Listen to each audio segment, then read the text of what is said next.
elektrimehed posti otsa ronivad, sest kui Katja siin korra läbi käib, siis juhtub see, et 100 või 1000 pered võivad jääda taas elektrita ja siis on selliseid mehi meil taas vaja.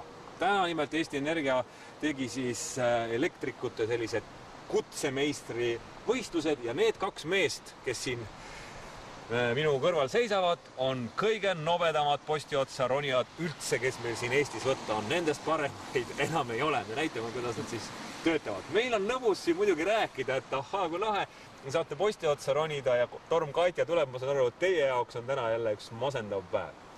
Kas just masendav, aga tööd ikka saab. Kuidas te kavatsete siis nüüd valmistuda selleks Katjaks? Noh, eks tuleb olla valmis selleks autot komplekteerida ja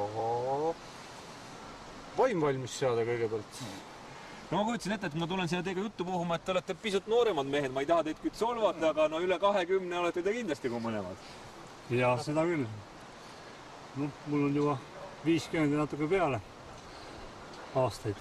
No kuidas see juhtus, et teie selle võistluse nagu kinni panite ja kõige kiiremad olite? Ma ei tea, eelmine aasta sai proovitud, läks natuke kehvem, see aasta proovisime, läks paremini. Muud ei oska enam öelda. Kui tihti tegelikult praktilises elus päriselt te peate seda tööd tegema ja nende kassidega vist neid nii kutsutakse, või ma ei tea, kuidas neid iganes kutsutakse, rauad nende kobakatega sinna posti otsa ronima? Noh, üldiselt ikka praktiliselt iga vahetuse korras ikka tuleb ikka kord 2 vähemalt ära käia, oleneb ilmast. Kui mida kehvem ilm, seda rohkem tööd. Ja no, põhiline töö ongi meil ikkagi posti otsa ronida, juhtmed lappida ja nii ta on. No arusaadav, me laseme siis härra posti otsa ronima, vaatame, kuidas ta neid ettevalmistusi teeb. Ta ei lubanud muidu omavahel öeldes, et ta ei lubanud aega võtta. No, tegelikult võtan, ma ei ütle talle seda asja, et ta ei tahaks aja peale teha, aga natukene siin salaja ikkagi tahaks ikka natuke aega võtta selle ajal, kuidas siia ronib.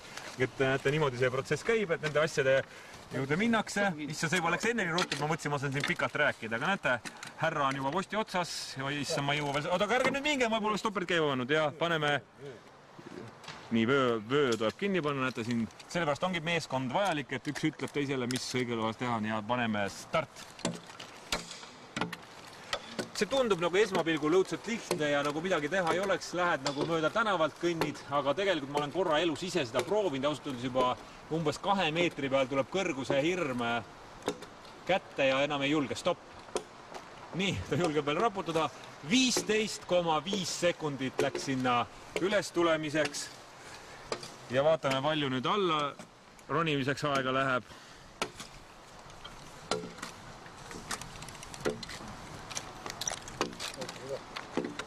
Nii, alla tuli 9,7 sekundiga, 15,5 sekundit üles ja 9,7 sekundit alla. No, kuidas ise oma sellist sooritust kaameras hindate?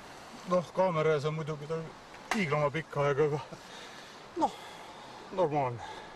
No tegelikult praegu on nagu lustlik ilm ja praegu vihma ei saja ja on suhteliselt soe, aga ma saan aru, et teie igapäevane elu tegelikult tähendab seda, et tavaliselt on külm, on pime, on vihm ja lumi või kõik need korraga. Kuidas te seda tööd siis teete? No siis tulebki tööd teha. Noh, ma ei oska raskustega teeme. Mis see motivatsioon on, et võtate jälle oma nöörid kaenlasse siin üles ronite? No kõige parem motivatsioon on see, kui ikka mammi tuleb ja ütleb sulle aitäh lõpuks, et tõite voolu tagasi. See rõõmustab? No miks mitte? Kui ohtlik see töö on, kui tihti olete sealt nagu kiiruga alla tulnud, et väikse suraka või suurema saanud? Ei ole. Seda on olnud veel. Ausõna.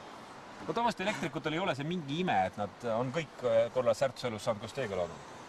No, proovitud on kunagi, aga noh, seda ei tohi juhtuda. See võib kurvalt lõppeda. No kuivõrd te oma igapäeva elus tunnetate, et see töö on tegelikult, noh, see on otsus mõttes eluohtlik? Hea küsimus, aga no tunnet ikka, siis on sellised teadmatud olukorrad on siis ikkagi on nagu siuke mõtled küll, et mine tea. Ja kumb selle ohtlikumaks teeb? Kas see, et ilmastiku kliimaolud on viletsad ja tuleb kõrgustesse ronida, kus niisama alla kukkuda võib kergelt surma saada või see, et ka elekter on mängus? Rohkem kliimaolukorrad, sest et kui ikka üleval oled nagu tuulelipp ja tuul lükkab sind nii, kuidas peaaegu ise tahab, siis see ei ole sugugi kerge selle üleval olla. päris ekstreemne töö. No, piisavalt. No kui palju te olete tõesti sõna otseses mõttes posti otsast alla kukkunud? Siis ma ei oleks siin. Mitte ühte korda lume sisse ei ole ka nii all kukkuda? Ei, seda kindlasti mitte. No kui kaua nende samade raudadega sinna üles ronimine harjutamiseks aega võtab ja kui kergelt selle nagu käppa saab? Noh, harjutatud on 15 aastat. Ja kas ta praegugi päris selge on, see on ise küsimus. Mis selle elus kõige ohtlikum, kõige hirmsam on? No, kõige ohtlikum on see, kui tuled varbad vastu raudu. Mis siis juhtub? Siis tuled nagu lihtiga alla. Kuidas teil meeskonnaga jagatud on, kumb siis rohkem posti otsa käib ja kui te olete objektile kohale, kuidas te otsustate, kes nüüd üles läheb? Teil on oma vahekord selge, ma saan aru, jah? Meil on niimoodi, et kes ees see mees. Kakleme selles suhtes. Tahate mõlemad minna või? No, keegi peab ju töö ära tegema. Alla on ju palju mugava vaadata, kas teine üleval kõlgu. Aga teha on parem. Suurepärane, sellised mehed on meil siin Eestis tööl, kes siis torm Katja vastu on täna valmistunud ja näete, neil tuju on hea ja võistlevad selle nimel, kes siis esimesena juba posti otsa, et saaks üles minna ja parandada. Nii et olgem sõbralikud meie lahkete töömeeste vastu, aga siin tundus see küll imelihtne, 15,5 sekundit ja mees oli krõbinal posti otsas nagu orav. Tegelikult see muide nii lihtne ei ole. Meie reporter Jüri Mutika käis seda omal nahal proovimas.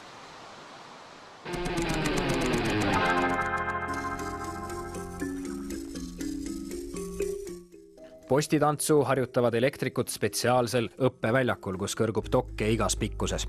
Mulle usaldatakse esmakordseks ronimiseks post, mis on kogu platsi valikus kõrguselt teine. Kaugelt vaadates paistab see 400-voldise pingega juhtmeid kandev madalpingemast üsna lühike. Selle tegelik kõrgus on 9 meetrit. Seega ulatub see umbes 3-kordse maja katuseni. Puuotsa ronimisest eristab algavat toimingut asjaolu, et postil pole oksi, millest kinni haarata. Ronimist hõlbustavad hoopis erivahendid, mida mina katsun elus esimest korda. Rauast raamid käivad siis jalga, eks ole? Ja, kõige teine element vöö. Ronimise reeglid on sellised, et peab olema tervisetõend, kehtiv tervisetõend, et ta võib kõrgtöid teha ja ronida ja samamoodi peab ta olema elektriku elukutse ja lubatud kõrgtööde õigused. Aga antud juhul me oleme harjutusväljakul. Mul ühtegi nimetatud dokumenti ei ole, aga ma siiski kavatsen varsti siia posti otsa ronida. Kõigepealt panid kiivri pähe, eks? Kiivri pähe. Sest et ülevalt võib ju kukkuda mõni eelmine ronija pähe. Aare Eiche, Eesti Energia jaotusvõrgu lõunapiirkonna operatiivteeninduse juht, riskib minusugust algajat posti kallale lubades rohkem kui oma ametikohaga. Ma pole elektriposti otsa kunagi roninud, aga tahan esimese katsega kohe tippu jõuda, samas kui päris elektrikud õpivad püstloodis üles ronimist terve aasta ning hiljem ametit praktiseerides lihvivad seda erilist oskust elu lõpuni. 10 sentimeetri kõrgusel maapinnast tundub erivahenditega ronimine tegelikult palju lihtsam ja mugavam kui paljakäsi oksarikka puuotsa püüdlemine. Seega on aeg stopper jooksma panna. Ja juba põlved värisevad see. Tunne on nagu läheks orbiidile. Siin on üks vöö mul, mis mind siis tasakaalustab. Kui ma taha rippu lasen, siis ühtlasi vöö hoiab mind alla kukkumast ja samal ajal tekitab raskuskeskme täpselt kandade alla, nii et ma vajutan järjest kõvemini ennast siia posti vastu kinni nende ogadega ja seda raskem on neid ogasid siis posti küljest lahti tõmmata, aga üritame teha järgmise väriseva sammu. Väga galantse. Elektrikute postitantsu harjutusväljakul on sooja kraade umbes 15. Tuulel kiirust 10 meetrit sekundis. Maapinnal tundus see kena sügisilmana. Maa ja taeva vahel posti kallistades katab mu ihu jääkülm hirmuhigi. Kui ma siin üleval olen, siis mulle tundub, et post nagu kõiguks ka. Nii vähe on minna, aga nii hirm on juba, et tahaks hoopis allapoole tulla. Ma unustasin küsida, kuidas alla saab. Seda saab siis pärast teada.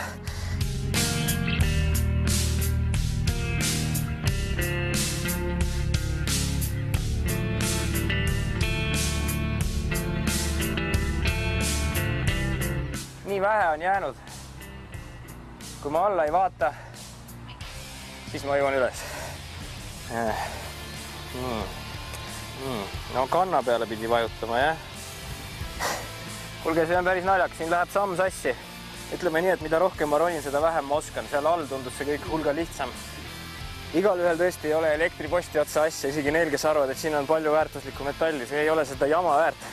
kuidagi mida kõrgemale ma lähen, seda rohkem ma kipun kükki minema, ma vaatan. Sellise äreva kehahoiaku järgi tunnevad kogenud elektrikud algaja juba kaugelt ära. Selgub, et mida vähem on ronijal kogemust, seda lähemale ta kipub postile hoidma. Tegelikult peaks end rahumeeli postist eemale vastu vööd toetama. Teisiti ei saaks ju posti otsas kätega tööd üldse teha. Lennuk on nii lähedal, appi, ma olen nii kõrgel või? See ei ole üldse nii naljakas, kui see alt paistab. Nii, pidulik hetk. Ja ma nüüd panen oma käe siia peale. Kas see läheb arvesse, kui oleks posti ära vallutanud? Hea kerge tunne on.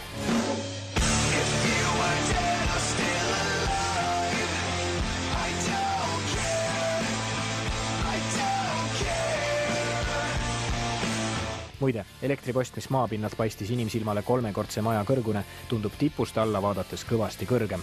Aja peale alla ronimist selline tajuhäire just ei soodusta. Hurraa!